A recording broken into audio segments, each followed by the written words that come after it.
नमस्ते दोस्तों, आप लोगों का बहुत बहुत स्वागत है मेरे चैनल पे। ये है एलसीडी बैकलाइट इन्वर्टर कार्ड।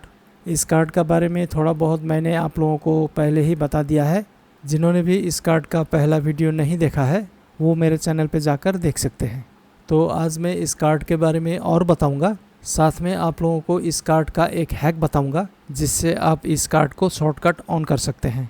चलिए दोस्तों, इस वीडियो को शुरू करें और जानें कि ये सर्किट बोर्ड कैसे काम करता है।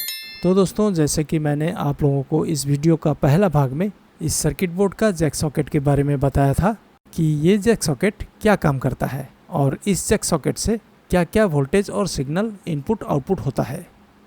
तो चलिए दोस्तों, आज हम जानें कि ये 2 ट्रांसफार्मर और ये 4 मॉसफेट कैसे काम करता है और क्या काम करता है। तो जैसे कि हर एक पावर सप्लाई में एक ड्राइव आईसी होता है, तो ठीक यहाँ भी एक ड्राइव आईसी है जैसे कि एलईडी बैकलाइट ड्राइवर में होता है। और एलईडी बैकलाइट स्ट्रिप के लिए जैसे कनेक्टर सॉकेट होता है, ठीक वैसे ही यहाँ भी सीएफएल बल्ब के लिए ये कनेक्टर सॉकेट है। यहीं से सीएफएल को वोल्टेज मिलता है।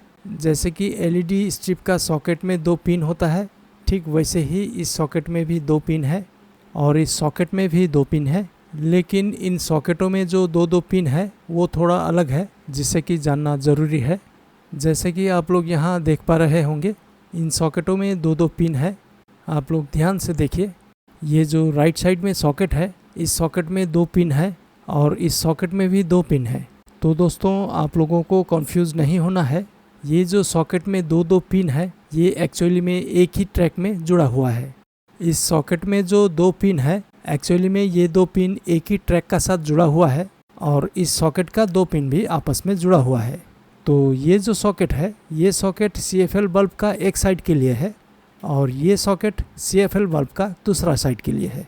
तो इसका मतलब है कि जैसे कि ये है एक सीएफएल बल्ब, इस सीएफएल बल्ब का दोनों साइड में 2 कनेक्टर सॉकेट लगा हुआ होता है और यही 2 कनेक्टर सॉकेट में 2 वायर जुड़ा हुआ होता है और उन्हीं वायर में लगा हुआ सॉकेट यहाँ पे जुड़ जाता है और यहीं से सीएफएल बल्ब को वोल्टेज मिल जाता है। और ये जो सॉकेट है, इस सॉकेट में वोल्टेज कहाँ से मिलता है? इस सॉकेट में इस फ्लाईबैक ट्रांसफार्मर से वोल्टेज मिलता है और इस सॉकेट में इस फ्लाईबैक ट्रांसफार्मर से वोल्टेज मिलता है। और ये फ्लाईबैक ट्रांसफार्मर भी उसी तरह वोल्टेज निकालता है जैसे कि हर एक स्विचिंग पावर सप्लाई वोल्टेज निकालता है। ज़्यादातर टेक्नीशियंस को मालूम ही होगा, एसएमपीएस स्विचिंग पावर सप्लाई में ट्रांसफार्मर को स्विचिंग करने के लिए एक मॉसफेट या ट्रांजिस्टर लगा हुआ होता है और ठीक इसी तरह इस एलसीडी बैकलाइट इन्वर्टर कार्ड में भी मॉसफेट लगा हुआ है और इन्हीं मॉसफेटों से ये 2 फ्लाईबैक ट्रांसफार्मर ऑन होता है। यहाँ एक मॉसफेट है और यहाँ एक मॉसफेट है। यही 2 मॉसफेट से ये 2 फ्लाईबैक ट्रांसफार्मर को स्विचिंग वोल्टेज मिलता है और ये जो स्विचिंग वोल्टेज है ये नेगेटिव वोल्टेज होता है। और यहाँ 2 मॉसफेट है, ये मॉसफेट पॉजिटिव वोल्टेज को स्विचिंग करता है। ये 2 मॉसफेट जब ऑन होता है, इसका साथ वाला नेगेटिव स्विचिंग मॉसफेट ऑफ रहता है। इसका मतलब है कि जब पॉजिटिव मॉसफेट ऑन होता है तब नेगेटिव मॉसफेट ऑफ रहता है। ठीक इसी तरह ये 2 फ्लाईबैक ट्रांसफार्मर में भी पॉजिटिव और नेगेटिव स्विचिंग होता रहता है। इसका मतलब ये है कि जब एक ट्रांसफार्मर में पॉजिटिव वोल्टेज इनपुट होता है तब दूसरा ट्रांसफार्मर में नेगेटिव वोल्टेज इनपुट होता है। तो इस तरह इन ट्रांसफार्मरों में बारी बारी से ये 2 वोल्टेज इनपुट होता है और ये वोल्टेज इन मॉसफेटों से बहुत ही स्पीड में ये पॉजिटिव और नेगेटिव वोल्टेज स्विचिंग होके फ्लाईबैक ट्रांसफार्मर में इनपुट होता है, जैसे कि एसएमपीएस ट्रांसफार्मर में इनपुट होता है। ये जो 2 फ्लाईबैक ट्रांसफार्मर है, इस ट्रांसफार्मर में टोटल 2 कॉइल होता है। एक प्राइमरी के लिए होता है और दूसरा सेकेंडरी के लिए होता है। प्राइमरी वो कॉइल है जिसमें स्विचिंग होता है। ये स्विचिंग इन मॉसफेटों से होता है और इन मॉसफेटों को भी स्विचिंग करना पड़ता है और इन मॉसफेटों को स्विचिंग करने के लिए यहाँ पे एक स्विचिंग ड्राइव आईसी लगा हुआ है। इसी स्विचिंग ड्राइव आईसी से 4 स्विचिंग ड्राइव सिग्नल आउटपुट होता है और इन्हीं सिग्नलों से इन मॉसफेटों को स्विचिंग किया जाता है। तब जाके फ्लाईबैक ट्रांसफार्मर में स्विचिंग वोल्टेज इनपुट होता है और यहाँ से बूस्ट वोल्टेज बाहर निकलता है। और ठीक इसी तरह ये बूस्ट वोल्टेज इस सर्किट बोर्ड से भी बाहर निकलता है।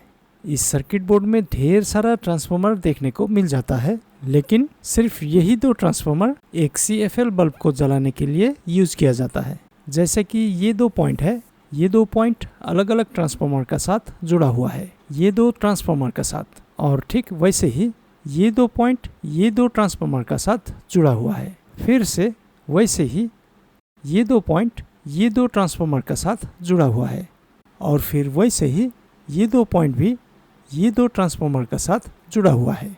तो हर एक बैकलाइट CFL के लिए इस सर्किट बोर्ड में दो दो ट्रांसफार्मर दिया गया है।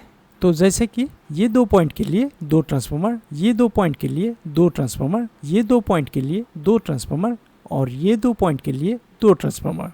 तो इस तरह इस सर्किट बोर्ड में दो दो करके हर एक बैकलाइट CFL बल्ब के लिए फ्लाईबैक ट्रांसफार्मर दिया गया है। और इस फ्लाईबैक ट्रांसफार्मर को स्विचिंग करने के लिए ठीक इसी तरह का यहाँ जो 4 मॉसफेट है, ठीक ऐसा ही 4 मॉसफेट इन फ्लाईबैक ट्रांसफार्मर को स्विचिंग करने के लिए यहाँ भी 4 मॉसफेट दिया गया है। तो इसमें कन्फ्यूजन वाली बात नहीं है। अगर इन चारों मॉसफेटों में से कोई भी एक मॉसफेट खराब हुआ तो इस सर्किट बोर्ड में लगा हुआ जितना भी फ्लाईबैक ट्रांसफार्मर है, इन ट्रांसफार्मर में से किसी भी ट्रांसफार्मर से वोल्टेज आउटपुट नहीं होगा। तो इस सर्किट बोर्ड में लगा हुआ इस सॉकेट से जो सिग्नल्स और वोल्टेज आउटपुट इनपुट होता है, वैसा ही सिग्नल और वोल्टेज इस सॉकेट से भी आउटपुट इनपुट होता है। इसमें कन्फ्यूजन वाली बात नहीं है, क्योंकि इस सॉकेट में इसका इन्फॉर्मेशन लिखा हुआ होता है। तो चलिए दोस्तों, अब मैं इस सर्किट बोर्ड का हैक बताऊंगा, जिससे कि इस सर्किट बोर्ड को डायरेक्ट ऑन किया जा सकता है।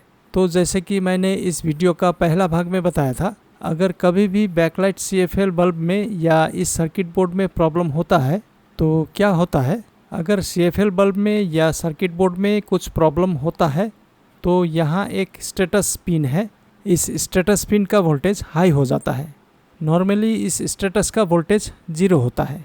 तो जब भी इस तरह का प्रॉब्लम होता है तो इस स्टेटस पिन को, यानी कि एरर पिन को ओपन करके देखना चाहिए। जब इस स्टेटस पिन को इस सर्किट बोर्ड से ओपन कर दिया जाता है, तब इस सर्किट बोर्ड का प्रोटेक्शन सिग्नल यानी कि स्टेटस सिग्नल मदरबोर्ड तक नहीं पहुंचता है, और मदरबोर्ड से एनेबल सिग्नल इस सर्किट बोर्ड में लगातार इनपुट होता रहता है, और ये सर्किट बोर्ड लगातार ऑन होता रहता है, और साथ में पावर सप्लाई भी ऑन रहता है। इस बैकलाइट इन्वर्टर कार्ड का वजह से पावर सप्लाई भी बार बार स्टैंड बाई में चला जाता है।